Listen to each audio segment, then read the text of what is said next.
ज्यांच्या कृपेने मुखी नाम येते, शब्दे जयांच्या समाधान टिकते. या ब्रह्मचैतन्य दयानिधीते, साष्टांगमी वंदे एकाग्रचित्ते. सद्गुरुनाथ महाराज की जय. सद्गुरुनाथ महाराज की जय.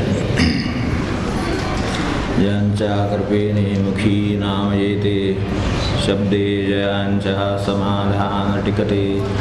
त्या ब्रह्मचैतन्य दयानिधीते, साष्टांगमी वंदे एकाग्रचित्ते. सद्गुरुनाथ महाराज की जय. जय जय रघुवीर समर्थ.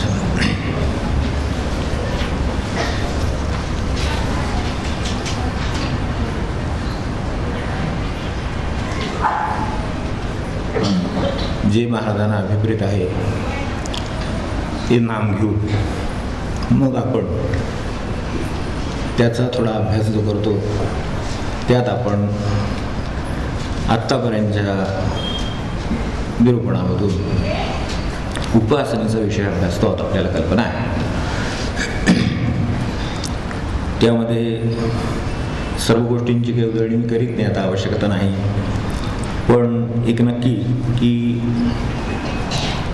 उपासनेची गरज पाहिली आहे, व्याख्या पाहिली, निकष पाहिले, 21 उपासनेचे दोष आपण कोणते येऊ शकतात ते पाहिलं. गेल्या वेळेला पासून आपण व्यवहार्य उपासना कोणती आपल्याला करता येण्यासारखी आहे, घरी करता येण्यासारखी आहे, ती करण्याचा किंवा समजून घेण्याचा संवाद चालू आहे. तर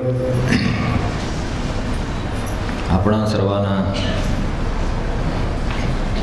श्रीराम स्वरूप, महाराज स्वरूप आणि सकल संत स्वरूप याच्या सर्वांना वंदन करून त्या विषयाचा पुढचा विषय आपल्यासमोर ठेवतो.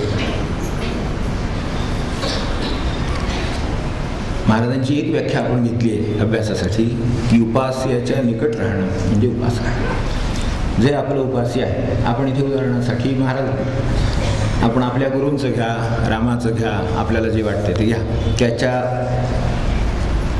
निकट राहणं, जवळ राहणं म्हणजे आपली उपासना. तर त्याचा सोपा मार्ग म्हणजे इथे राहणं. पहिलं आपण बघितलं त्याला अडचणी आहेत, ते करता येण्यासारखं नाही, आवश्यकताही नाही.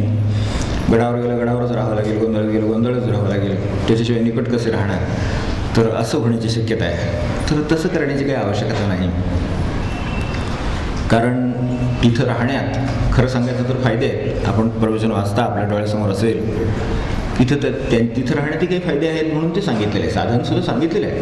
पण त्यांच्या भजनाबरोबर भजन, त्यांच्या पूजनाबरोबर पूजन, त्यांच्या उपासनेबरोबर उपासना असं आपलं होतं म्हणून तिथे राहावं असं सांगितलं. म्हणजे ती एक उपासनेचा प्रकार का म्हटलं तर त्यांच्याजवळ राहावं. ते जपाला बसले की आपला जप, ते उपासनेला लागले आपली उपासना असं होतं म्हणून ते सांगितलं आहे. पण प्रत्यक्षात व्यवहारात हे कोणाला शक्य होत नाही, कारण इतकं ते सोपं पण नाही आहे. तेव्हा ही एक बाजू. दुसरा आपण प्रकार पाहिला, ह्यातल्या व्यावहारिक अडचणी लक्षात घेऊन दुसरे तोटे पण आहेत. आपल्या लक्षात असेल की जवळ राहिलं म्हणजे तोटेसुद्धा होतात काही वेळेला. त्यांच्या तर अडचणी होतीलच. उद्या सगळे जर असंच जर येऊन राहायचं म्हणले तर त्यांच्या अडचणी होतील. आपल्या घरात एक 4-8 दिवस पाहुणे आले, आता नाही कोणी येत, आता एवढंसं सवड नसते कोणाला, तरीसुद्धा अडचण होती. आपल्याला माहिती आहे की किती आपल्याला ते दिवस कसे ॲडजस्ट करून काढावे लागतात याची आपल्याला कल्पना आहे. तर असं जर मनुष्य त्या कलकोटला काय, गडावर काय, इथे काय, जर इथेच सगळे राहू म्हणले, निकट राहावं म्हणजे उपासना म्हणून, तर ते अवघड आहे. त्याच्याचबरोबर तोटे पण आहे. जवळ राहून मनुष्य वेदांत उत्तम बोलतो, महाराज म्हणले तसं. वेदांत बोलायला छान यायला लागतो, खाण्यापिण्याचं सोय होते आपल्याला, सगळं आपल्याला माहिती आहे, फक्त उजळणीसाठी म्हणून सांगितलं. तेव्हा ते जमतं, तर खायला प्यायला उत्तम मिळतं, वेदांत मिळतो आणि त्यांच्या जवळ आहोत म्हणून आपोआपच मानही मिळतो असं हे आहे. तर ह्या दृष्टीने सुद्धा आपल्याला ती उपासनेपेक्षा दुसऱ्या उपासनेकडे गेलं पाहिजे. तेव्हा निकट राहायचं आहे. निकट राहण्याचा आपला मार्ग काय राहील दुसरा, तो वचनात राहणे. संत त्यांच्या वचनात असतात म्हणून आपण त्यांच्या निकट राहायचा प्रयत्न करणं, म्हणजे त्यांच्या वचनात म्हणजे त्यांनी सांगितलेल्या आज्ञेत राहणे. त्याने आज्ञा देऊन ठेवलेल्या, आपण त्यात राहावं. पण आज्ञा देऊन ठेवलेल्या आहेत आणि त्यात राहायचं म्हटलं तर ती तर कठीण गोष्ट आहे. कारण त्यांनी सांगितलेली ते सांगतात ज्या वेळेला, त्यावेळेला सर्वसाधारणपणे आपल्याला फिरायला जायचं आणि ते फिरायला जा असं कधीच म्हणत नाहीत. आपल्याला फिरायला जायचं म्हटलं की ते गरीबच म्हणतात. तेव्हा अशा आज्ञा असतात. कारण आपलं मन मोडून काढणं हे परमार्थातलं कामच आहे. तेच ते करायला बसले ना. मनाला मोडून काढणं हे परमार्थाचं काम आहे. म्हणून ते अशा आज्ञा देतात आणि त्या अवघड जातात. त्यामुळे आज्ञापालन हे अवघड जातं. आज्ञेने सहवासात राहता येतात. आज्ञापालन थेट साधन आहे भगवंताकडे नेणारी, पण कठीण आहे. ज्यांना जमली त्यांना उत्तम. तिसरं नामात आहेत महाराज, त्यांनी सांगितलं मी नामात आहे, त्याच्यात राहिलं तरी त्यांचा सहवास मिळेल आपल्याला, ही शक्यता आहे, हरकत नाही. पण नाम आणि नामाचरण, कारण दोन गोष्टी आहेत. नाम हे काही काळ चालेल, मग उरलेल्या वेळेत नामाचरण करावं अशी अपेक्षा आहे. तर ते आपल्याला कसं जमेल हा प्रश्न आहे. म्हणजे तिथेही अडचण आहे थोडी. म्हणून सोपा मार्ग आपण असा निवडला आहे शेवटी गेल्या वेळेला पाहताना, की आपण जिथं राहतो तिथं त्यांना घेऊन जावं. हा सोपा मार्ग. आपण इतक्या ठिकाणाहून आलेले होते आपापल्या ठिकाणी. गावच असं नव्हे, घरंसुद्धा. एकाच गावातली 100 माणसंसुद्धा इथे असतील तर ती 100 माणसांची 100 घरं असतील तर ते आपापल्या घरी त्यांना घेऊन गेले तर सहवासात आपोआप राहता येईल. आता हे त्यातल्या त्यात सोपं आहे. घरी नेणं सोपं आहे. गेल्या वेळेला आपण फोटोचा माळीचा उल्लेख केला तर आपल्याला आठवत असेल. तर फोटो घेऊन जातो हे त्यातल्या त्यात त्यांना घरी घेऊन जाण्याचा सोपा मार्ग आहे. तो घरात ठेवला की सोपंच झालं काम. महाराज घरी आले, पण महाराज हवेच आहेत घरी, कोणाला नको आहेत, हवेत न्यायचं नाही. पण कशासाठी हवेत हा प्रश्न आहे. तेव्हा आपल्याला महाराजांचा भाव असेल किंवा आठवण असेल तर तिची आपण साधारण परीक्षा करून पाहावी की केव्हा आपल्याला त्यांची आठवण होते. मला हा विचारला होता प्रश्न एकाने. त्यांना मी म्हटलं बुवा माझ्या तरी आठवणीत असं आहे, आपल्याला काय उत्तर आहे आपल्याला आपण शोधा. पण मला तरी असं आठवतं खड्ड्यात पडलो की महाराजांची आठवण होते आणि सिंहासनावर बसलो तरी महाराजांची आठवण होते. एवढ्या दोनच जागा फक्त मला त्यांची आठवण मिळेल.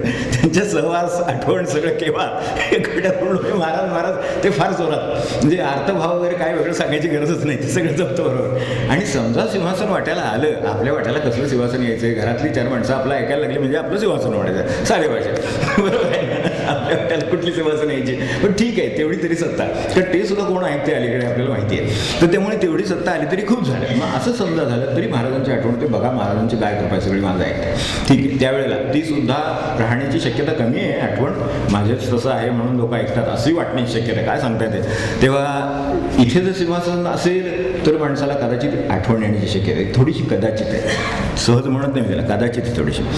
अडचणी ती नक्की आहे, कारण त्यांच्याशिवाय कोण नसतं आपल्याला माहितीच आहे. त्यामुळे माणूस नाही, पैसा नाही, सत्ता नाही, काही उपयोगी पडत नाही म्हणून महाराज आठवतात हे खरं. त्यामुळे खड्ड्यात भाव येतो, सिंहासनात भाव येतो. एरवीचं काय, कारण हे प्रसंग कधीतरी यायचे, दोन्ही गोष्टी कधीतरीच आहेत. घरातली माणसं सगळं आपलं ऐकायला लागली. असे दिवस आता काय आपले 3.5 मुहूर्त असतात तसंच आठवणार. आता काय तरी काय आठणार आहे. कधीतरी असं एखाद दिवस सगळं उगवणार, सगळे आपण म्हणतो तसं करणार वगैरे, हेही कधीतरी होणार. म्हणजे आता हे आपल्याला ऑकेजन्स जे आहेत, हे प्रसंग आहेत, हे कमी आठणार. म्हणजे ती नाही, आपल्याला नेहमी टिकलं पाहिजे.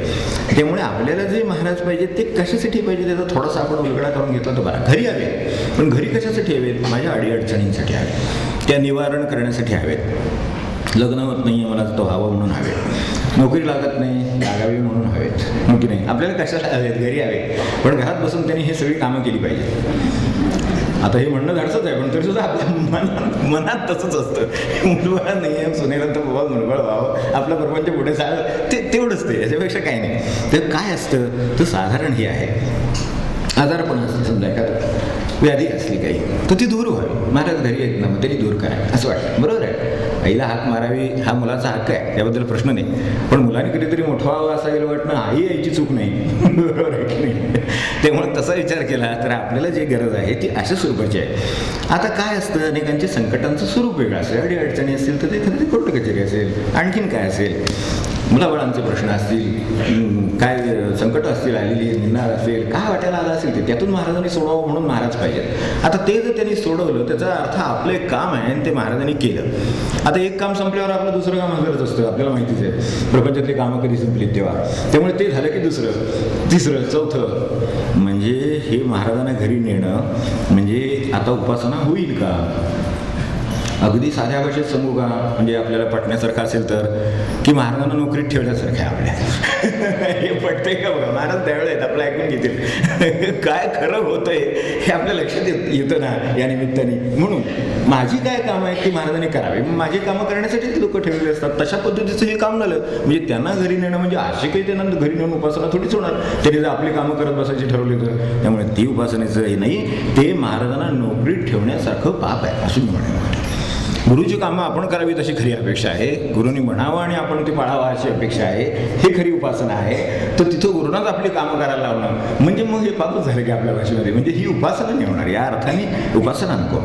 आपण महाराजांना न्यावं घरी, पण कसं न्यावं तर घरी न्यावं पण राजासारखं ठेवावं, नोकरासारखं नको. घरी महाराजांना न्यावं पण राजासारखं ठेवावं, राजासारखे महाराज घरात असले पाहिजे. हे बरोबर, जे काय आपण म्हणायचं असेल ते म्हणा, गुरु म्हणा, स्वामी म्हणा, पण ते जे काय असेल ते राजासारखे आपल्या घरी असावेतच आपल्याला वाटावं. मग तेव्हा खरं ठेवलं म्हणायचं, म्हणजे काहीतरी होईल. पण आपल्या कल्पना आड येतात. अडचण काय आहे की राजासारखं म्हणजे काय करावं, तर आपल्या लगेच आपलं काय साधारणपणे कल्पनेची मजल आहे त्यानुसार. आता राजा म्हटलं की ते सिंहासन आलं, ते थोरवी आली, काय त्याचं सगळं बाकीचं बाह्यांग आहे ते सगळं आठवतं. मग त्यानुसार आणखीन फोटो मोठा करू. आपल्या घरात घर किती असं 10 बाय 10ची खोली, त्यात तो किती मोठा करून पुरं करणार. पूर्वीचा एवढासा फोटो घरामध्ये देवात असतो एखादा, किंवा काहीतरी एक छोटंसं असतं, त्याची निदान रोज पूजा तरी होते. तो बाहेर हॉलमध्ये करून केवढा तरी करून लावतो. लावण्याबद्दल काही म्हणणं नाही, हे राजासारखं करण्याचा प्रकार नाही असं मला म्हणायचं. आता एवढं प्रचंड हे आहे, सभागृह आहे, तर त्याच्यामध्ये इथे आता ही सामुदायिक उपासना आहे म्हणून ते ठीक आहे की एवढं मोठं फोटो आलं, सगळ्यांना दर्शन होतं, आनंद होतो, याच्यासाठी ठीक आहे. माझं एवढंसं घर आहे तर त्यामध्ये महाराजांचा फोटो मी केवढा लावणार. म्हणजे राजासारखं ठेवणं म्हणजे मोठा फोटो करणं असं नव्हे, किंवा त्याचा आणखीन काय थाटमाट केला आपण तर तो नव्हे. राजा म्हणजे थाटमाट नव्हे, राजा हे सत्तेचं प्रतीक आहे ना, राजा आहे.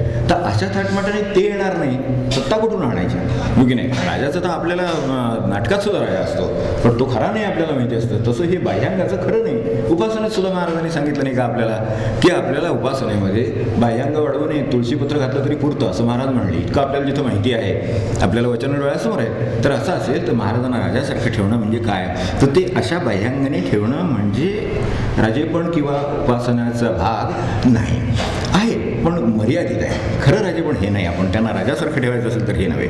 आणि तसं असतं तर ते फार सोपं आहे. कारण काय आहे, एकदा समजा आपल्याला त्यांना सजवायचंच ठरवलं तर सजवलं की त्याच्यासाठी माणूस मिळेल, त्याच्यासाठी थोडे पैसे दिले, एकदा सजवून टाकलं की महाराज राजासारखे राहायला लागले की आपली उपासना झाली. एवढं जर असेल तर एक 2-4 दिवसाचं काम आहे तर ते सहज होऊ शकेल.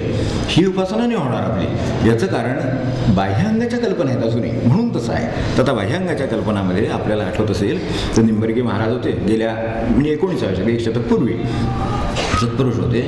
तेव्हा त्यांची उपासना कळावी अशी ज्या साधुभावांना प्रेरणा झाली. यांची उपासना काय आहे, काय उपासनाच कळे नाही यांची. थोर तर सत्पुरुष आहेत, लोक तर एवढे मागे आहेत, यांची उपासना कळत नाही. होते काय तर निंबर्गे महाराज मेंढपाळसाठी मेंढ्या पाळणारे. म्हणजे व्यवहाराने विचार केला तर हा काही फार मोठा पेशा आहे का, किंवा फार मोठी अशी गोष्ट आहे का, मेंढ्या पालन करणारा मनुष्य असं विचार केला तर लौकिकदृष्ट्या मेंढपाळ बरोबर सगळ्या मेंढ्या घेऊन जायची, रानात त्यांना चरायला सोडायची आणि संध्याकाळी घरी घेऊन यायची. हाच खरा उद्योग. हा म्हणले हे असं नसलं पाहिजे, आपण बरोबर गेलं पाहिजे का, त्याशिवाय कळणार नाही नक्की काय.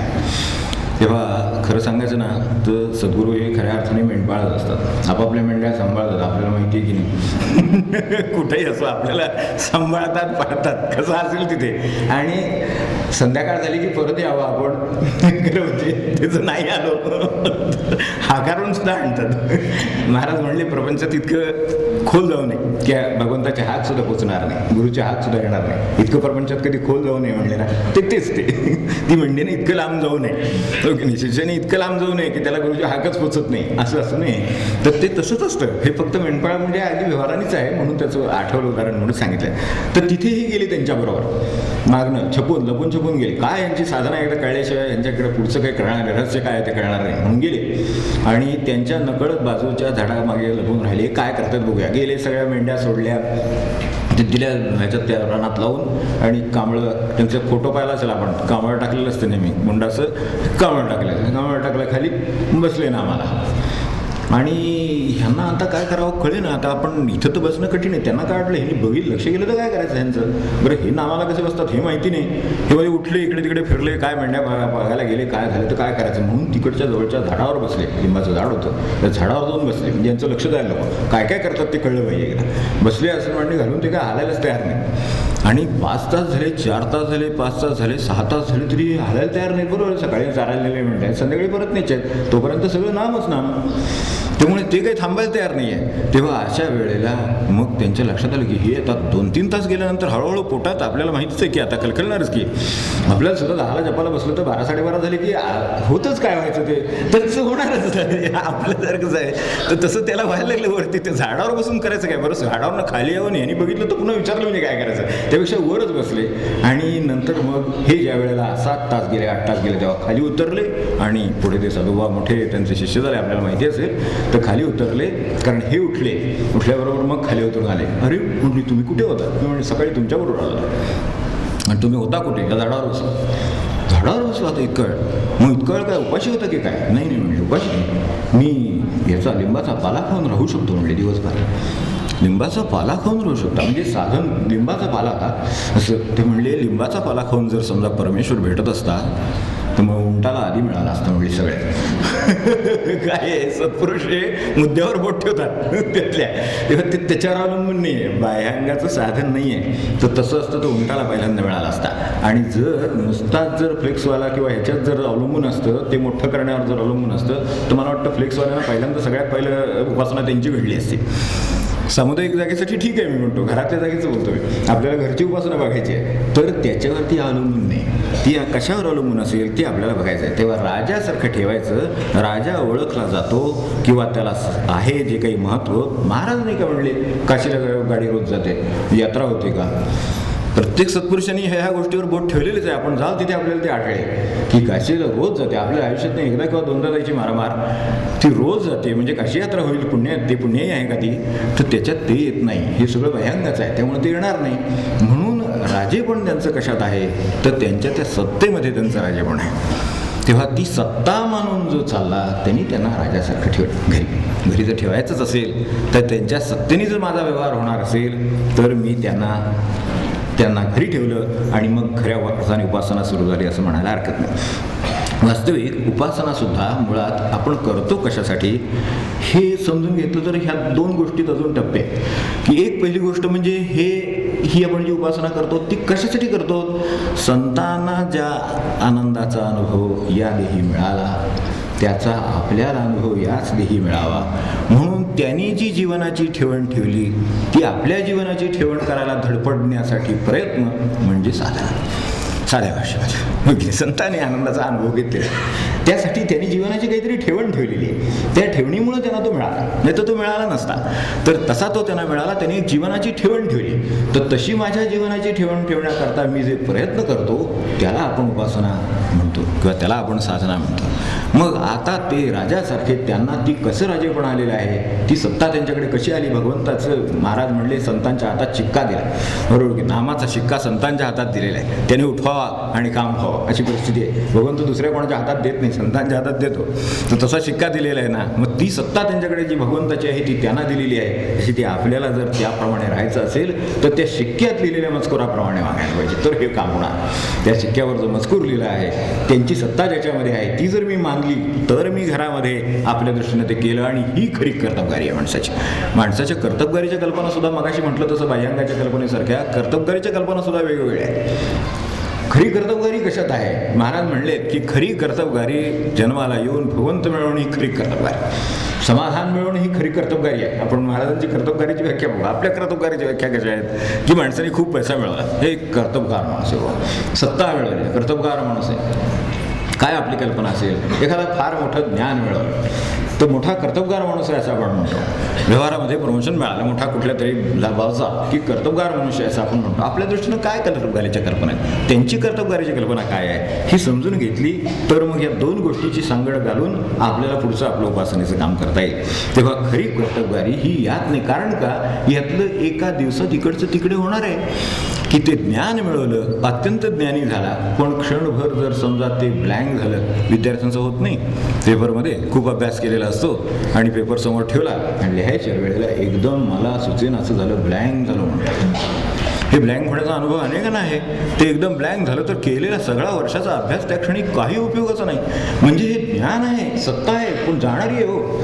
आता त्या जाणाऱ्या सत्ता आपल्याला माहितीच आहे. कुणीतरी येतं, काहीतरी करतं, निर्मल माणसांना मारून जातं, कोणाची तरी सत्ता जाते, काहीतरी होतं असं आपल्याला माहिती असेल. ही सगळी घडतच आहे. तर अशा तऱ्हेच्या ज्या सत्ता आहेत ती मिळवाल, ही ज्ञानाची सत्ता झाली, ती राजकीय सत्ता झाली, ह्या अशा किती सत्ता आहेत. पैशाची सत्ता आहे, एक ती बँक खालीवर होते आणि दुसऱ्या दिवशी होत्याचं नव्हतं होऊन जातं माणसाचं. सबन आयुष्याची कमाई मनुष्य घालून बस. हे आपण सत्तेचं पाहिलं त्या पैशाच्या सत्तेचं काय आहे ते. आणि ती सुद्धा लटकी पडते परत.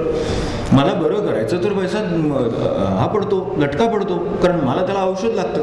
ते जर नसेल तर पैसा खाऊन मला बरं नाही होत आहे. म्हणजे त्याची सत्ता लटकी आहे. तेव्हा लटकी नसलेली सत्ता मिळवणं ही कर्तबगारी आहे. आणि ती कर्तबगारी करायची असेल तर संतांकडे जाऊन शिकता येते. म्हणून महाराजांकडून ते शिकण्यासाठी त्यांना आपण घरी आणलेलं आहे. आता त्यांच्याकडून शिकायचं आहे तर त्याचं जे साधन ती आपण करतो, ती उपासना. आता त्यांना राजासारखं ठेवलेलं असेल तर त्यांचं जीवनाचा अभ्यास करणं ही आपली कला आहे. काय जी उपासना आहे, संत जीवनाचा स्वर आणि संत जीवनाची लय माणसाला सापडत नाही तोपर्यंत उपासना चाचपडत असते. मी असं म्हटलं म्हणून कदाचित आपल्यालाही वाटेल, पण आपण बघा की एखादा उत्तम गवई आहे, त्याच्या साथीला पेटीवाला बसलेला असला तर त्याचा सूर तो शोधत असतो.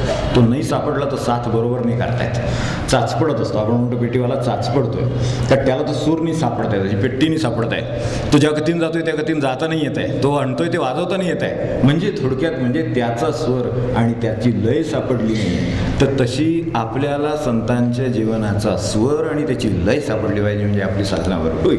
मग आता ते घरी आणलं तर जरा लवकर होईल, कारण आपला संपर्क रोजचा आहे. महाराज रोज समोर आहेत. समजा फोटो नाही तर आपल्याला स्मरण व्हायला कठीण आहे. फोटो आहे म्हणून स्मरण होईल, त्यामुळे फोटो पाहिजे आपल्याला. आपण सगुणाचे आधारे निर्गुण पाहिजे एवढंच आपल्याला माहिती आहे, हो की नाही. तर त्यामुळे ते पाहिजेच आपल्याला.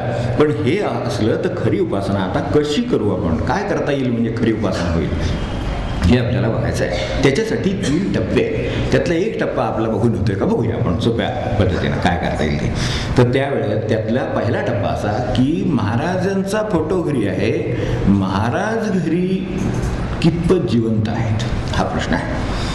महाराज आपल्या घरी जिवंत असणं म्हणजे उपासना आहे. त्यातला एक टप्पा आपण बघायचा प्रयत्न करतो. अजून 2 टप्पे ह्यातले बघता येण्यासारखे आहेत पुढे.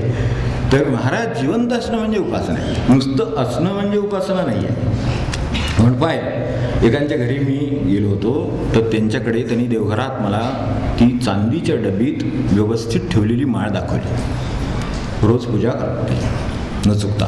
म्हटलं मग त्याचं तुम्ही काय करता पुढे? नाही म्हणले रोजच्या रोज अत्यंत नियमाने मी तिची पूजा करतो. हे अगदी जास्त चांगल्यात चांगलं फुल घालतो, कारण मी इथून ती नेली आमच्या गुरुस्थानी ती मी आणलेली आहे आणि मी ती जपून ठेवतो.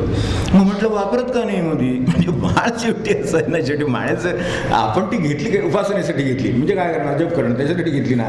मग जप नको का त्याच्यावर करायला? मग ती त्या चांदीच्या ह्याच्यात ठेवून समजा आपण अगदी डबीत ठेवून जरी ठेवली असली, हे पवित्र आहे, हे मला मान्य आहे. आपण पूजा करतो हेही मला मान्य, ते चांगलं आहे. नमस्कार करतो उत्तम गोष्ट आहे. पण माळेला नमस्कार करून तिची उपासना होत नाही. नाळ्याचं उपासना ही माळ फिरण्यामध्ये आहे की नाही. नामाबरोबर नामाच्या प्रत्येक नामागणिक माळ्यातल्या मणी फिरण्यामध्ये उपासना आहे. माळेची उपासना कशामध्ये आहे? तेव्हा ते जिवंत केव्हा होईल? आपण गेल्या वेळेला माळ फोटो वगैरे बघितलं होतं तर आपल्या लक्षात असेल. तर माळ नेतो मनुष्य, मग ही नेलेल्या माळेचे जिवंतपण कशात आहे? नेलेल्या माळेचं जिवंतपण वापरून झिजण्यात आहे. वेळेला तुटली तरी चालेल. मला ती म्हणाली अहो ते मागे मी एकदा काय झालं, मी म्हणले ती माळ घेतली आणि ते जपाला सुरुवात केली, ती माळ आमची वाढवली संध्याकाळी. आता तुटली म्हणत त्यांना अवघड वाटलं असेल काय असेल, काय शब्द बदला म्हणून अर्थात काय फरक पडत नाही. तर ती वाढवली म्हणली माळ आणि संध्याकाळी आमचे चुलत आजोबा वारले अशी बातमी आली. बरं, मी म्हटलं आजोबांचं वय काय होतं? ते म्हणले 98. म्हटलं तुम्ही माळ गाठवून घ्या आणि सुरुवात करा जपाला. त्याचा त्याच्याशी काही संबंध नाही. काय कल्पना मनुष्य करून बसेल काय सांगता नाही. महावाडवरील संध्याकाळी आजोबांचं वय काय 98 वय. आता काय आता त्याच्यात तुम्हाला सांगा त्या माळेचा त्याचा काय संबंध आहे? काय तुम्ही तुमच्या जपाचं सुरुवात करा, आपल्याला आपला उद्धार करून घ्यायचा आहे, त्याचं ते बघतील. ते चुलत आजोबा ते बघून घेतील काय करायचं ते. तर माळेचं जिवंतपण कशात आहे? आपल्याला जिवंतपण शोधायचं आहे. सत्पुरुष जिवंत पाहिजे, घरामध्ये पाहिजेत, हे तर उत्तम उपासना सगळ्या, कारण ती अत्यंत उपाधी कमी झाल्या. घरातच महाराज असले तर आणखीन काय करायची गरजच नाही, घरातच महाराज बस. मग त्याचं सोपं साधन आपण म्हटलं फोटो, दुसरं हे सोपं साधन म्हटलं तसं माळ. मग आता माळेचं जिवंत पण फिरत राहण्यात आहे, झिजली तरी चालेल, दुसरी घेऊ पण नामात राहू, हे माळेचं जिवंत पण ना. मग आपण असं जसं माळेचं जिवंत पण पाहिलं तसं फोटोचं जिवंत पण आहे का, किंवा ते कितपत आहे.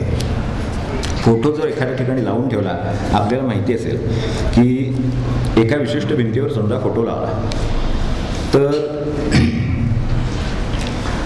तो फोटो त्या जागी आहे हे पहिल्या दिवशी जितकं लक्षात असतं तितकं 100व्या दिवशी असतं का? सर्वसाधारणपणे अनुभव आहे की नाही, की ते तिथे असतंच असं वाटतं.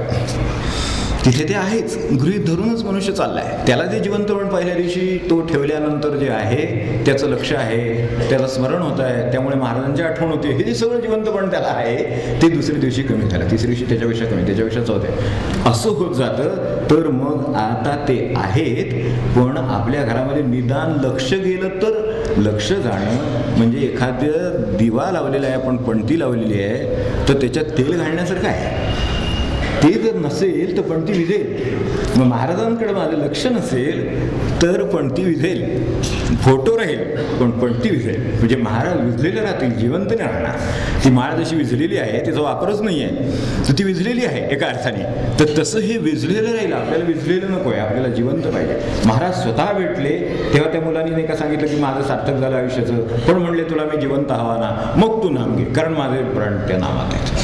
म्हणजे त्यांनी ते स्वतः असून सुद्धा असं म्हणावं की बाबा तू नाम घे तर मी जिवंत राहीन. म्हणजे ह्याच्यातलं जिवंत पण कशात आहे त्या फोटोचं ते आपण शोधून काढावं. पण आपल्या त्या ज्या आता असंख्य घर आहेत त्याच्यात ह्या कल्पना आहेत, फोटो लागलेले आहेत.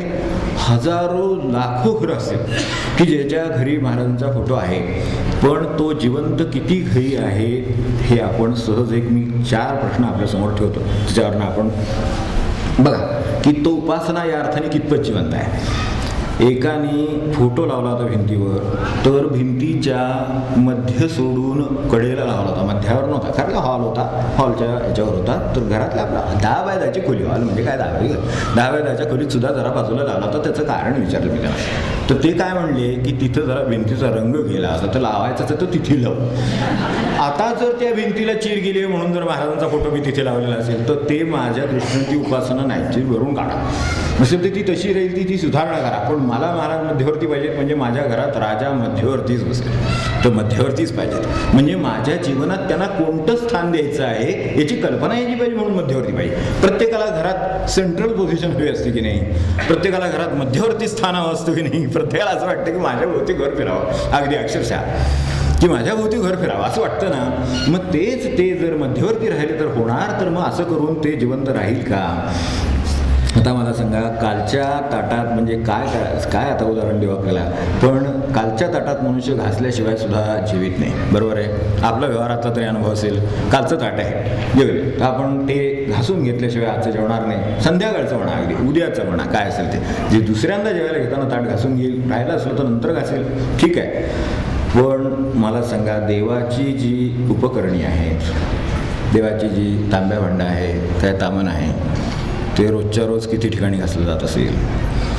ते 15 दिवसांनी, महिन्याने जेव्हा अगदी हे होईल, कळकट होईल, जेव्हा डाग पडतील, दिसायला लागतील, आपल्यापेक्षा लोकांच्या लक्षात येतील की काय असं वाटेल, त्यावेळेला ते विचारांना आंघोळ घडते की नाही. असं जिवंत ठेवणं म्हणजे काय मला म्हणायचं, मला बाकीच काय म्हणायचं नाही. ठेवतात ते रोज करतात ते उत्तमच, पण जर होत नसेल तर इथे जिवंतपण आहे त्याचं, की मला जर माझं ताट रोज घासलेलं लागत असेल तर मला माझी पळी तांब्या काय ती असेल ते सुद्धा रोज घासलेलंच लागेल, कारण ते माझ्या देवाचं जिवंतपण, पुढे माझी पूजा नाही का करायची मला, मग तिचं ते साधन आहे ना.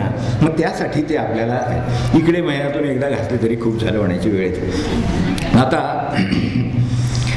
आता मी त्याच्या पुढचं थोडासा आणखीन पुढच्या पायरीवरचा प्रश्न आपल्यासमोर ठेवतो की स्वतः मनुष्य दिवसभरामध्ये, सगळीच नाही म्हणत मी आणि तेवढ्याच प्रमाणातही म्हणत नाही, एकदा आरशासमोर जाऊन येतो हे मलाही मान्य आहे, 2दा जातो हेही मान्य आहे, 3-4 वेळा तरी जातो दिवसभरात. सकाळी उठला म्हणून, मग तोंड धुतल्यावर म्हणून, मग बाहेर जाताना म्हणून, मग ऑफिसमधून आला म्हणून, बाहेर जायचं आहे म्हणून 4 वेळा तरी जाऊन येत असेल. घरातल्या देवाला किती वेळा जाऊन येत असेल? मी साधे प्रश्न आपल्यासमोर ठेवतो. आपल्या घरात देव आहे, बरोबर आहे की नाही? म्हणून आपण चकचकीत आहोत, जिवंत आहोत, कारण आपण 4 वेळा जातो आरशासमोर. चांगली गोष्ट आहे, माझं काय त्याबद्दल म्हणायचं नाही. आता 10 वेळा जातात त्यांच्याबद्दल मी जरा क्षमा मागेन, पण 4 वेळा जाण्याबद्दल मी काय म्हणणार नाही. तो बाहेर जाणार आहे तर चांगलं दर्शन असं हवं लोकांना, त्याचं निदान बघितल्यावर त्यांना काही अवघड वाटू नये एवढं त्यांनी अवश्य जावं. बरोबर आहे, 4 वेळा जातो आरशासमोर. बाहेर जायचं, कार्यक्रम आहे, काय काम आहे, काय मंडी आहे, भाजी आहे, आमकाय तमकाय, काय काय ऑफिस आहे, हे कामासाठी जातोय तर जावाच नाही. पण असा मनुष्य देवासमोर किती वेळा दिवसातले जातो? तोही घरातलाच ना.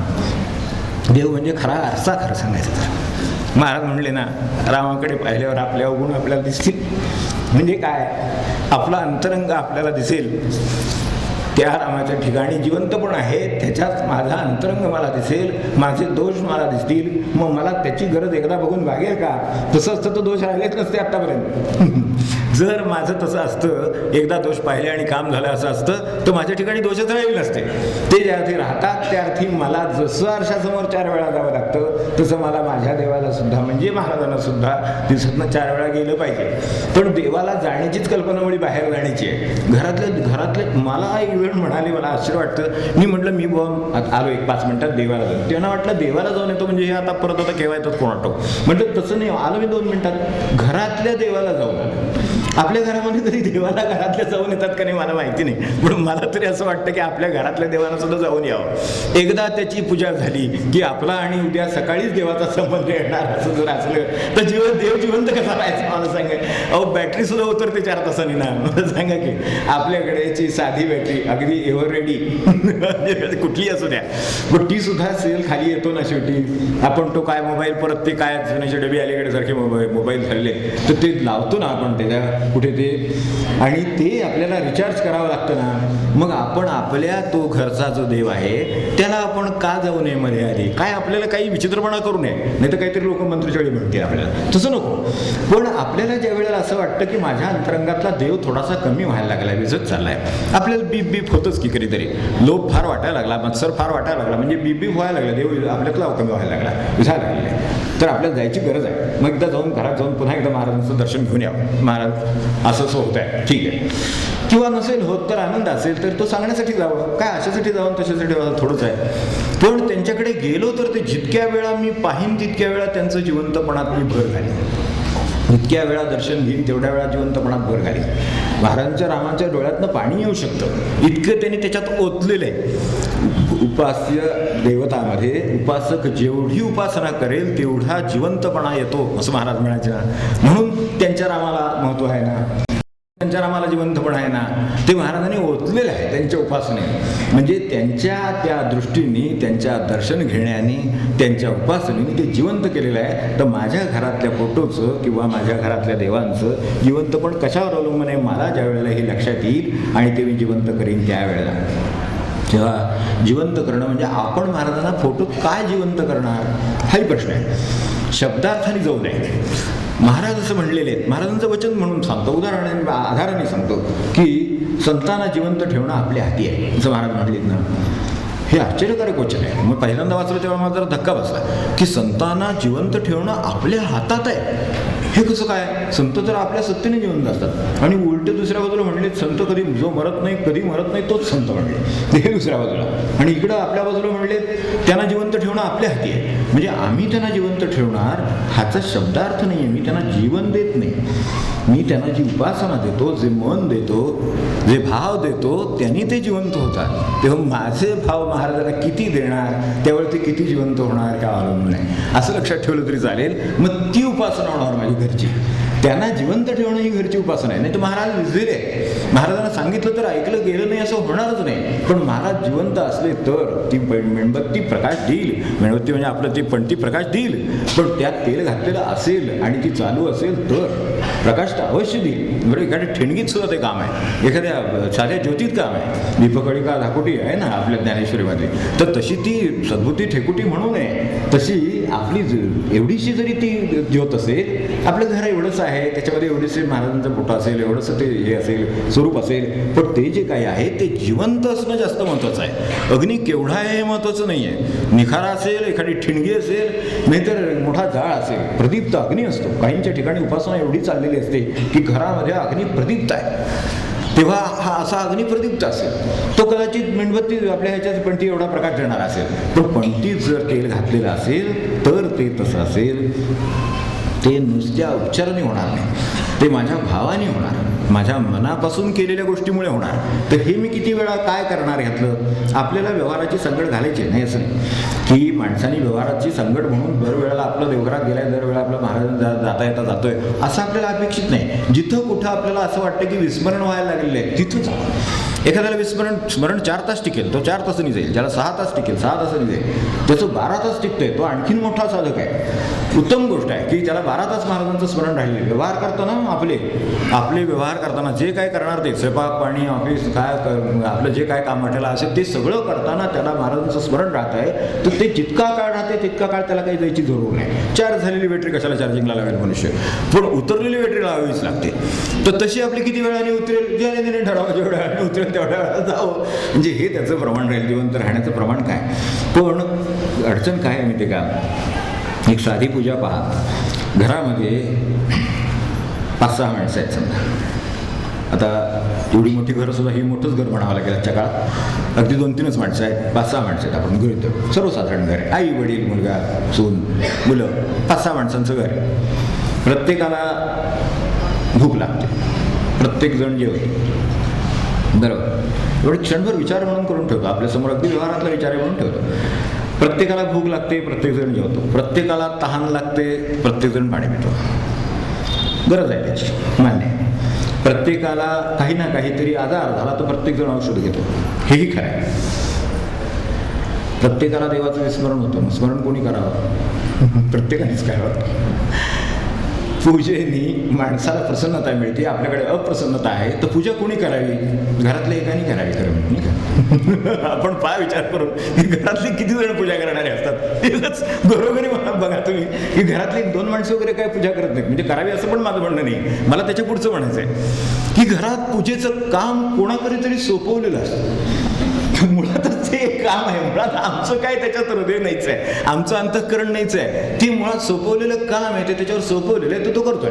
मग आता बरेच वेळेला पुरुष मनुष्य गडबडीत असल्यामुळं आणि आपली संस्कृती पुरुष प्रधान असल्यामुळे म्हणा, बरेच वेळेला बायकांच्या वेळात ते काम पडलेलं असतं.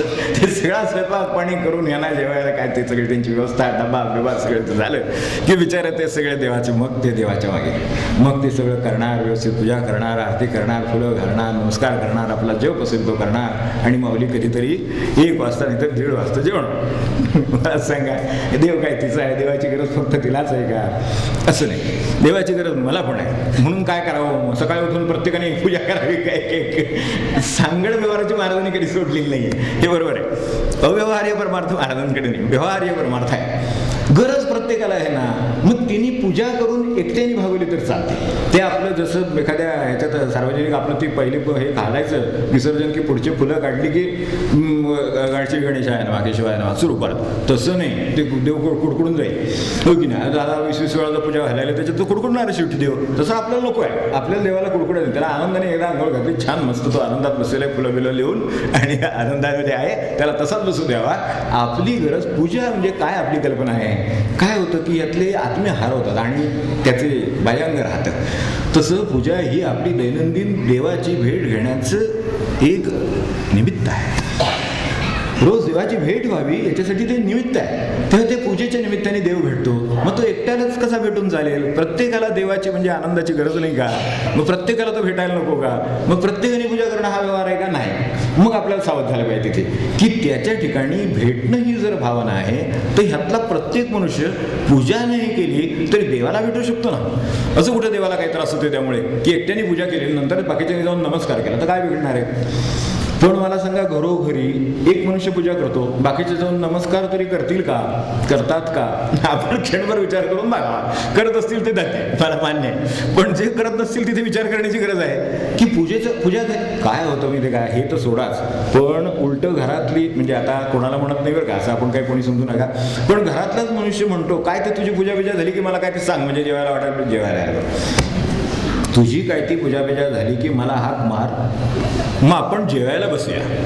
जेवायला मात्र आपण बसूया. तुझी पूजा झाली की मला हाक मार. काय न्याय, काय गमत आहे की नाही? खरं मला सांगा की काय न्याय आहे जगामध्ये, काही कळत नाही. उपासनेला आपण योग्य तो न्याय देत नाही, म्हणून आपल्याला उपासनेमध्ये प्रगती साधता येत नाही, अशी अडचण आहे. जर न्याय जेवणाला आहे तर तुझी पूजा झाली की सांग, मी पण दर्शन घेऊन येतो आणि मग आपण जेवायला. हा ठीक आहे, ह्यात काहीतरी न्याय आहे त्या देवाला. नाही तर ते तुझं काम आहे, तू कर, झाली की मला हाक मार, मग आपण जेवायला बसूया, जेवायला आपण बसूया, असं नाही.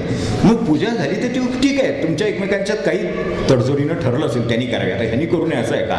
ते महाराष्ट्र टाइम्स इथपासून तिथपर्यंत वाचणार, तो सकाळ सगळा हा करून काढणार, कोळून काढणार सगळा, आणि इतकं सगळं झाल्यावर यांची पूजा झाली की मला हाक मारा म्हणणार. काय याच्यात सुद्धा अन्यायच आहे तसं खरं म्हणजे. काय हरकत नाही, 2 मधला 1 वाचायला आणि 1 वेळची पूजेला दिला तर काही बिघडत नाही. पण ठीक आहे, त्यांना शक्य नाही आहे असं कल्पना करू आपण. नसेल त्यांनी करू दे, एकमेकांची कामं आपण एकमेकांच्या घराने सामंजस्याने किंवा ह्यांनी ठरवली असतील तर करावी. पण ते केल्यानंतर दर्शनाला जायला काय हरकत नाही त्यांना, की किती छान पूजा झाली बाबा, आज तेव्हा तुझी यांनी पूजा केली, सेवा केली, मला नाही करता आली. एखाद्या वेळेला समजा आपल्या वाट्याला आली, काही कारणाने आपल्याला ती करावी लागली, तर त्यावेळेला आज पूजा करावी लागली असं वाटतं का करायला मिळाली असं वाटतं? याच्यात उपासनेचं मर्म आहे. बघा, तुम्ही सहज बोलता बोलता मनुष्य म्हणतो आज काय झालं, आज ते घरात हे नाही ना, त्यामुळे पूजा करावी लागली. म्हणजे ते दोघांच्याकडे असतं, मी काही कोणाला एकट्याला म्हणत नाही. आज हे घरी नाहीत ना, आज लवकर गेले पहाटे, काय निरोप आला पाहुण्यांचा, त्यामुळे त्यांना गावी जावं लागलं, मग त्यामुळे आज मला पूजा करावी लागली. ह्याच्यात काय आलं ते आलं, आपलं काय म्हणायचं ते आपल्याला बारीक शब्दात येऊन जातं. अंतरंग माणसाचं शब्दामध्ये लगेच येतं. म्हणजे त्याला नाहीये गरज त्याची, त्याला हाऊस नाहीये, त्याला मग गरज नाहीये, अशी परिस्थिती आहे. तसं नाहीये खरं म्हणजे. तुझ्या मला आज करायची संधी मिळाली असं वाटतं. ज्याला खरंच करायची रोज इच्छा असते आणि जो केवळ दर्शनावर समाधान मानतो, त्याला पूजा करायला मिळणं म्हणजे त्याचं भाग्य वाटेल. आपल्या दृष्टीने आपण विचार करून बघा, ही खरोखर आनंदाची गोष्ट आहे की नाही? ती रोज त्यांच्या वाट्याला येते, ती आज माझ्या वाट्याला आली तर मला आनंद वाटेल की वा ठीक आहे, वा छान, आता हे 4 दिवस घरी नाही, मला पूजा करायला मिळेल असं वाटेल. तर असं जर वाटलं तर बरं होईल की नाही? मग ते जिवंत का राहत नाहीत त्याचं कारण हे आहे की जर असं जर न्याय इकडे आहे तर इकडे पण असाच न्याय पाहिजे. जर तहान लागलेला मनुष्य प्रत्येक घरातला पाणी पिणार असेल, घरातला प्रत्येक मनुष्य त्याला भूक लागली तर तो जर जेवणार असेल, तर त्याला जी देवाची तहान आहे ती भागवायला उपासना त्यांनीच करायला पाहिजे. अशी प्रत्येकाची उपासना घडेल तेव्हा घरातला देव जिवंत राहील. नाही तर तो जो पूजा करतो त्याच्यापुरता जिवंत आहे, बाकी त्यांच्यापुरतं नाही, निजलेलं आहे म्हटलं तसं. तेव्हा असे आपण सांगड घातली तर आपल्याला ही घरातली उपासना म्हणजे महाराज जिवंत होतील असं मला म्हणायचं आहे. ते घरी जिवंत किती आहेत हा प्रश्न आहे. ते जिवंत असतील तर हे सगळं पुढचं आहे. आणि ते जिवंत ठेवण्यासाठी आपल्याला जे जे करता येणं शक्य आहे ते आपण करावं. कोणाला दर्शनाने करता येईल, कोणाला स्मरणाने करता येईल, कोणाला नामाने करता येईल, काय जे कोणाला काही त्यांचं स्तोत्र म्हणून करता येईल, काय त्यांचं स्तवन म्हणून करता येईल. आपण नमस्कार त्रयोदशी म्हणतो, अखंड महाराजांचं सगळं चरित्र डोळ्यासमोर उभं राहतं. मग त्याचा आनंद घ्यावा म्हणून मोकळं होऊ नये. लगेच उपासनेचा फरक पडतो. व्यवहार आणि उपासना किती फरक आहेत ते आपल्या लगेच लक्षात येतील.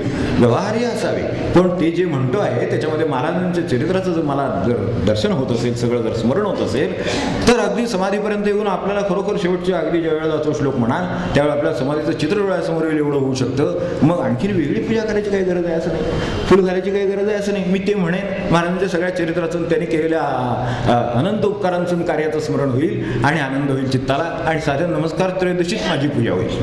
आपली पूजा कशात होईल? आपण जसं कराल तसं आपल्याला जे भावेल ते करायची. जर आपल्याला संधी मिळाली असेल तर प्रत्यक्षच कराल, नसेल तर हे होईल. म्हणजे हे उपचार आपण सुद्धा आता इथे उपचार करा, अत्यंत कमी उपचारामध्ये आपली इथे पूजा होतात, अगदी सामुदायिक असून सुद्धा, पण त्याच्यामध्ये हृदय असतं, त्यामध्ये आनंद असतो. तसा आनंद आपल्याला आपल्याला निर्माण करता येईल का? आपल्या घरामध्ये आपण ते पाहावं की हे करायला मिळालं तर करावं. आता ते जिवंत होण्यामध्ये आपल्याला करता येण्यासारखं काय असेल तर त्यांना जे अपेक्षित आहे ते राजे आहेत, त्यांची सत्ता आहे. तर माझ्या घरामध्ये त्यांची सत्ता आणते असं ज्याला वाटतं. माझ्या घरात अपयश आलं, यशाच्या वेळेला होतं, महाराजांच्या मुळे घडलं बरोबर, आणि अपयश आलं त्यावेळेला प्रयत्न माझे कमी पडले असतील, पण महाराजांची इच्छा असली पाहिजे. प्रयत्न कमी पडले ते मी दुरुस्त करेन. प्रयत्न पूर्ण केले असतील आणि जर ते आलं असेल तर ते त्यांच्या इच्छेशिवाय येणार नाही. त्यांची इच्छा तशी असली पाहिजे. त्यांना असं म्हणायचं नंतर पास होईल, ते नंतर पास होईल. काहीतरी शिकायचं असेल माझ्यासाठी, अजून चांगला क्लास देणार असतील कदाचित, पुढे अजून काहीतरी संधी नवीन येणार असेल त्याच्यासाठी केला असेल, पण ती सत्ता त्यांची आहे असं मला प्रत्येक माझ्या प्रसंगामध्ये जर जाणवत असेल तर त्यांना राजासारखं ठेवलेलं आहे आणि जिवंतही ठेवलेलं आहे. नुसतंच राजासारखं ठेवून नाही, राजाच्या हातात सत्ता असली तर जिवंतपणे.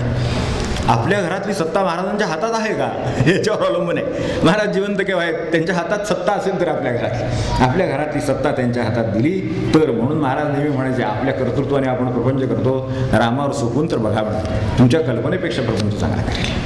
आपण काय करू, आपल्या कल्पना किती चालतील, आपल्यावर काय लहानपणी संस्कार झाले, 4 प्रपंच पाहिले, त्याच्या पलीकडे आपला काही प्रपंच करण्याची कल्पना आहे का आणि येऊ शकेल का?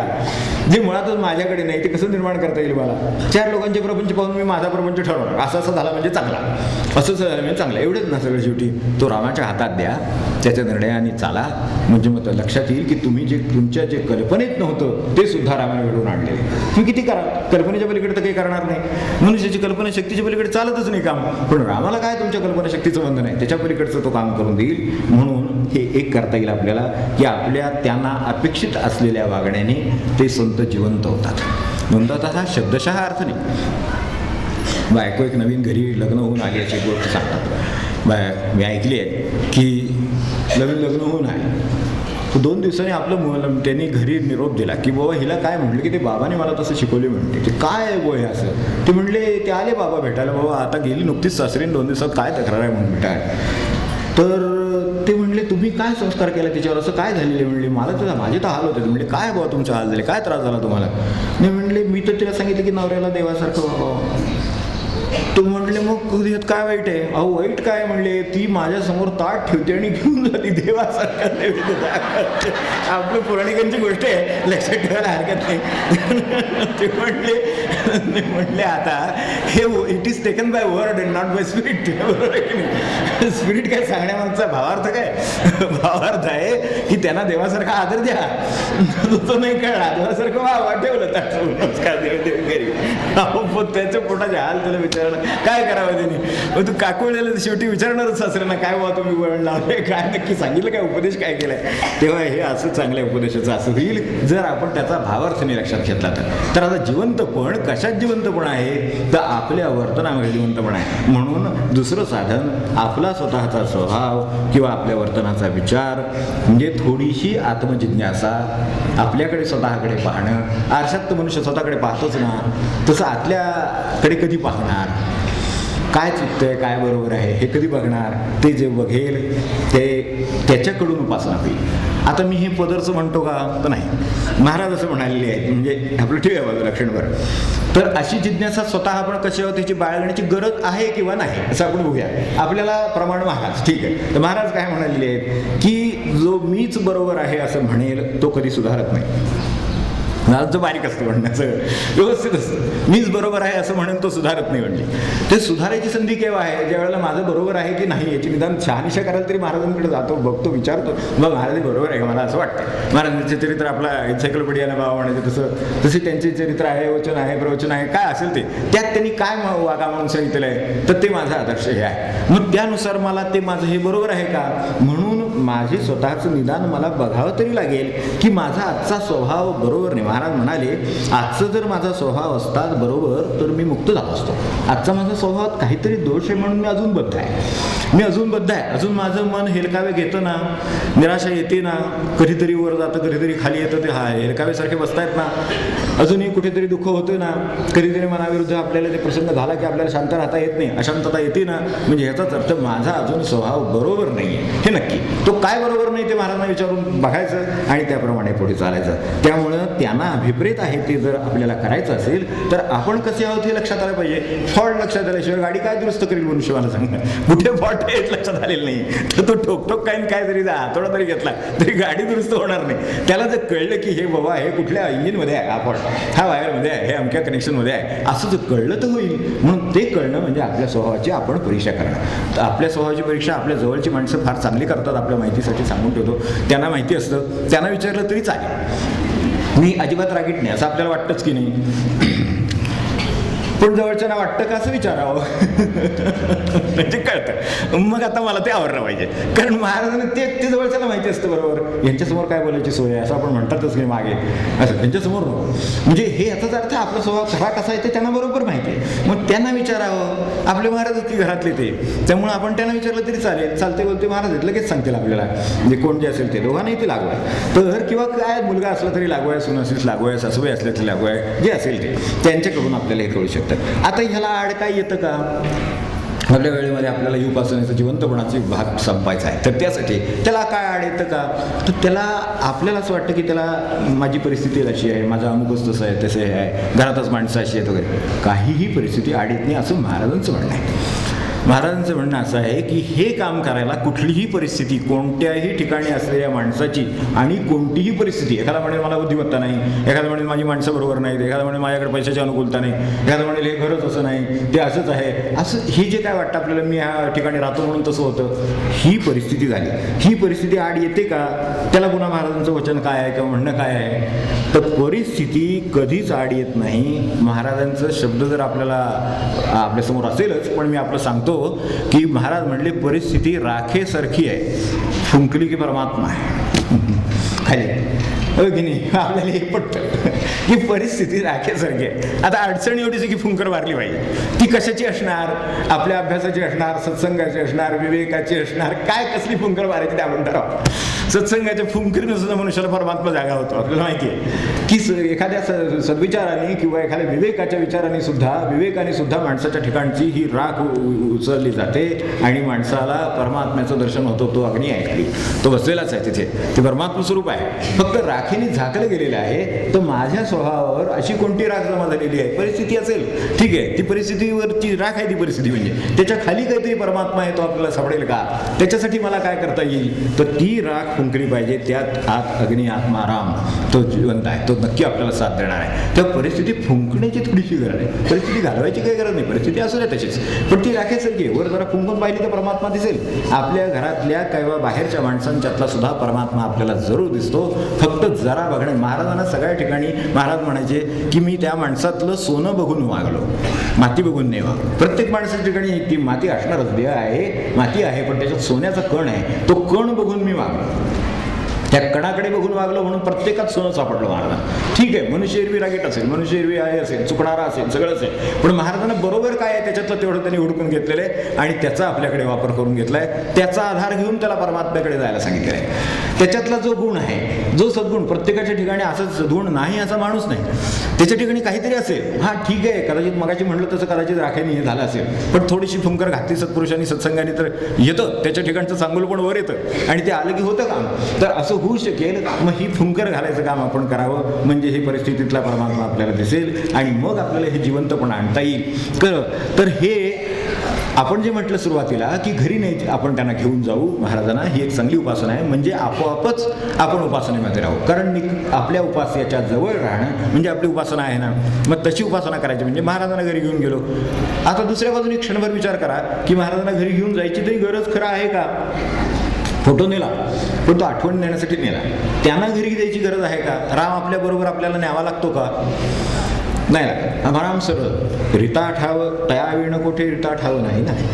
त्याच्याशिवाय जर रिता ठावच नाही, महाराज कुठे नाही तसं नाही, तर मग आपण त्यांना घेऊन कुठे जाणार? म्हणजे खरं सांगायचं तर इतकं सोपं आहे की ते तिथे आहेतच, फक्त म्हणजे काम काय राहिलं, मला जिवंत नाही तेवढंच काम राहिलं, मग तेच करायचं आपल्याला. ते जर आपल्या घरी जिवंत राहतील तर आपल्याला सूचना मिळतील, आपले वर्तनामध्ये जे अपेक्षित आहे ते होईल, मग त्याला उपासनेचं स्वरूप येईल. तेव्हा जर असं आहे, परगावी मनुष्य चालला, एक साधं उदाहरण घेऊ, परगावी मनुष्य झाला, सामान बरोबर घेतो, हे पाहिजे ते पाहिजे ते पाहिजे, बॅग भरली आणि ती बहुतेक बॅगा दुसऱ्यांच्याकडे दिल्या जातात वगैरे आपल्याला माहितीच आहे. तर भरल्या बॅगा की, तर त्या बॅगा भरून होता, सगळं झालं. ते झाल्यानंतर आता परगावी आपल्याला श्वासोच्छ्वास लागेल म्हणून थोडासा श्वासोच्छ्वास बरोबर घेतला. असं काही आहे का कुठे? नाही. परगावी अहो श्वास काही काही विचारांची गोष्ट आहे का की अहो जिथे जाईल तिथे वायू आहे, तसं ते आहे ना, ते सगळीकडे जाईल तिथे आहे. मग आपण इथे आहात तरी महाराज आहेत, तिथे घरी गेलात तरी आहे. असं जर आहे तर त्यांना वेगळं नेण्याची भाषा ही भाषाच आहे, फक्त आपल्याला कळावं म्हणून आपण हे म्हटलं. फोटो घेऊन गेलो, त्यामुळे समोर ठेवल्यावर आठवण झाली, मग ती आठवण देण्यापुरतं घरी नेण्याला फोटो किंवा आपण हे साधन वापरलं. वास्तविक ते घरात आहेत ही जाणीव वाढवणं हीच खरी उपासना आहे माझी. ते घरात आहेत ही जाणीव वाढवणं. ते घरात आहे, मला सांगा, घरात आहेत म्हणजे आपल्याला असं वाटेल की हे काहीतरी सांगतायत, पण आपण क्षणभर कल्पना करा, आपल्याला अगदी नवसाचं बाळ झालेलं आहे, झोप लागलेली आहे, अशा वेळेला मनुष्य हलक्या पावलाने वावरतो का? त्या जागी त्याची झोप व्हावी, बरोबर आहे की नाही? प्रपंचिकाला माहिती आहे चांगले की त्याची झोप मोड होऊ नये. किंवा आपल्या घरातलं एखादं आजारी मनुष्य, म्हातारा मनुष्य आहे, आजारी आहे, आपलं खूप केलेलं आहे त्याने, आपल्याला जाणीव आहे त्याची, तर त्यांना डुलकी लागली, अशा वेळेला आपण आरडाओरड करीत नाही. कुठे बोलायला लागला जरा तरी त्यांना जा. म्हणजे घरात आहे ही जर जाणीव राहिली तर माणसाचं वर्तन बदलतं ना. एवढं तर आपल्याला कल्पना आहे की घरात ते आहेत म्हटलं की जाणीव, जर वर्तन बदलत असेल, प्रपंचातल्या मुलाच्या साध्या झोपेची मोड होऊ नये म्हणून जर आपलं वर्तन बदलत असेल, तर महाराज आहेत या जाणीवेने आपलं वर्तन किती बदलू शकेल. मग उपासना आणि प्रगती होते.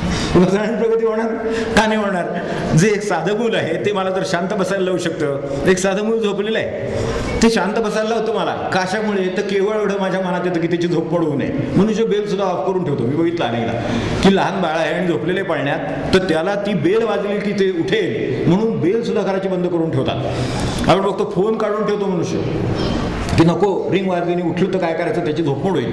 म्हणजे हे जर आपल्याला बाळ एक करायला लावू शकतं, माझा फोन मला त्यावेळेला नाही आला तर चालतो, म्हणजे माझ्या अडचणी मला चालतात, म्हणजे माझे जे इतर त्यामुळे ज्या काही व्यावहारिक गोष्टी होणार त्या नाही झाल्या तरी मला चालतं. मग हे जर चालत असेल तर महाराज आहेत ह्या जाणीवेनं जर मी राहिलो तर मला ज्या अडीअडचणी येतील त्या मला चालण्याची नक्की शक्यता आहे. त्यातून माझी प्रगतीच होईल उलटी, आणि ही प्रगती माझी साधा एक, मला समजा आवाज माझा बोलण्याचा घरात 4 माणसांचा मोठ्याने आहे, तर ते म्हातारे कोण आजोबा झोपलेले आहेत तर त्यांची डुलकी मोडू नये म्हणून सगळ्यांचे आवाज खाली जरी येऊ शकतात, त्यांना मौन जर पाळता येतं, तर महाराज घरात आहेत म्हणून त्यांना जे हवं आहे ते का नाही वागता येणार?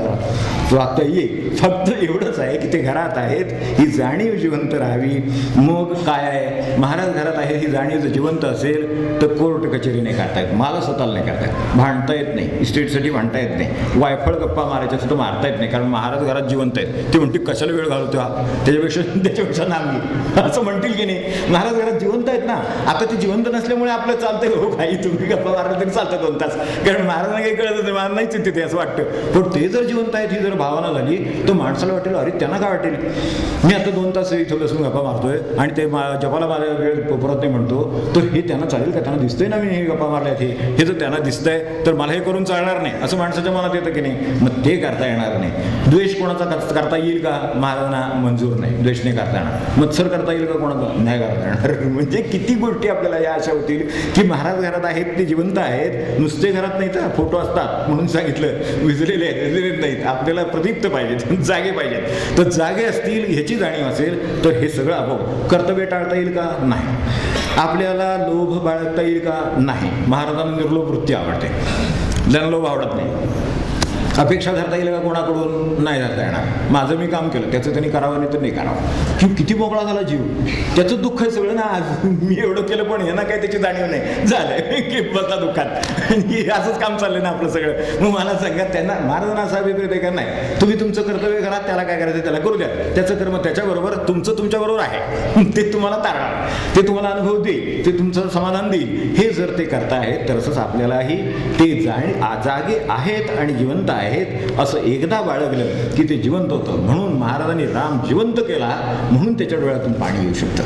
माझ्या घरातल्या महाराजांच्या डोळ्यातून पाणी येईल नक्की, जर मी त्यांना असं जिवंत ठेवलं असेल, माझ्या वर्तनाने, वागण्याने, विचाराने, सावधानतेने, भान ठेवून असं जर मी केलं असेल तर ते नक्की होईल. आणि त्याचा सोपा संकल्प महाराजांनी स्वतः सांगितलेला आहे की त्यांना जे आवडेल, नाही रामाच्या भाषेत सांगितलं, आपण महाराजांच्या भाषेत म्हणू, महाराजांना जे आवडेल तेच करीन आणि जे नावडेल ते टाळेन. एवढा तरी निश्चय माणसाला जमला तरी सुद्धा महाराज घरात जिवंत होते. मग आपली उपासना होईल, आपल्याला तीच व्हावी अशी अपेक्षा आहे. आणि ती उपासना नुसती होणार नाही, ती उपासना आपल्या स्वतःच्या उपासनेचं वळण तर देईलच आपल्याला, कारण आपोआप लोभ कमी झाला, आपोआप मत्सर कमी झाला, आपोआप राग कमी झाला, आपोआप ते त्याचं हे आलं काय, रागावर नियंत्रण आलं, काय जे आलं ते सगळं आपोआप आलं. सगळं ते सगळं कशामुळे आलं तर ते जागे आहेत म्हणून. आपोआप निरपेक्षता आली, आपोआप मौन आलं, सगळं आपोआप आली साधना. तर ती ते जिवंत आहेत म्हणजे घरी नेणं म्हणजे जिवंत ठेवण्यासाठी नुसतं नाही, घरी नेणं आणि त्यांना जिवंत करणं. म्हणून जिवंत करणं हा एक टप्पा आपण पाहिला, अजून 2 टप्पे पाहिजेत. महाराजांची कृपा, त्यांची इच्छा असेल पुढच्या वेळेला आपण भेटणार आहोत. योगायोगाने आत्ता असं घडलं की ह्यांची विश्वस्तांच्या त्यांनी अत्यंत कार्यकुशलतेनं सबंध वर्षभर हे सगळं नामदिवसाची योजना आखली. पहिल्या रविवारी ते घडलं. त्यावेळेला ज्यावेळेला प्रार्थना केली होती महाराजांना त्यावेळेला पहिला रविवार नव्हता. नंतर पहिला रविवार ठरला. त्यावेळेला पहिल्या रविवारी आमच्याकडून हे करून घ्या म्हटलं. महाराजांनी करून घेतलं. आपल्या सगळ्यांच्याकडनं इतका आनंदात जप झाला एवढा. आणि त्याच्यानंतर आपण काहीच संवाद करतो आहोत, काहीच उपासनेचं चिंतन करतो आहोत. ते सगळं घडलं. ही त्यांची कृपा आहे. तिची पोचपावती त्यांनी पुढच्या महिन्यात त्यांच्या गेल्या वर्षी आपण पाहिजे गेल्या वर्षी आपण गेलो आणि त्यांना नारळ ठेवला आणि प्रार्थना केली होती की महाराज हे आमच्याकडून करून घ्या, अशी अशी नाम घ्यायची इच्छा आहे, आपण ते करून घ्या. तर त्याचा पुढच्या उत्सव बरोबर त्या उत्सवात पहिला रविवार येतोय. आता त्याची पोचपावती त्यांनी आपल्याला दिलेली आहे. तेवढे आपल्याला पुरेशी आहे. आपण जी सगळी मिळून काम करता आहात, जे त्या विश्वस्तांनी सगळं जे केलेलं आहे त्या सगळ्याची पोचपावती महाराजांनी पहिला रविवार बरोबर उत्सवात आणून दिलेली आहे. आणि त्यामुळे आपला पुढचा रविवार ज्यावेळेला होईल त्यावेळेला आपण उपासनेचे जे बाकीचे भाग आहेत ते आपण नंतर पुढच्या वेळेला ह्या करण्याचे जे आपण बघू. आणि आता आपली वेळ संपत आली, मला हे आहे कल्पना आहे. पण तत्पूर्वी एकच म्हणेन फक्त, महाराज ज्या वेळेला घरात जिवंत होतात आपण साधा विचार करू. ते जिवंत होतात त्याचा विचार करू. नंतर तत्पूर्वी एक साधा विचार करू. आपल्याला एक हार करायचा आहे म्हणून आपण मोगरीची फुलं आणली. बाजारातून खूप मोगरीची फुलं आणली, शेजारून आणली, काय आपल्याला जिथून मिळतात तिथून आणली. घरात खूप मोगरीची फुलं आणली. तो सुगंध दरवळतो अक्षरशः. न सांगता सुगंध दरवळतो. न सांगता काही बोललेलं नाही कोणी. पण इथे मोगरीची कुठे फुलं आहेत का असं मनुष्य विचारतो. म्हणजे बाहेरच्या दारातून जाणाऱ्या माणसाला सुद्धा त्याचा सुगंध येतो. घरात तर येतोच येतो. असं मोगरीच्या साध्या फुलांचं होतं. महाराज म्हणजे साक्षात समाधान आणि शांती आहे. हे जर चैतन्य पुष्प आपल्या घरामध्ये जिवंत राहील तर समाधान आणि शांतीचा सुगंध दरवळल्याशिवाय राहणार नाही. तो आपल्या जीवनामध्ये या उपासनेच्या निमित्ताने दरवळू दे एवढी प्रार्थना आपल्या सर्वांना आणि त्यांना करतो आणि थांबतो. जानकी जीवन स्मरण जय जय राम जय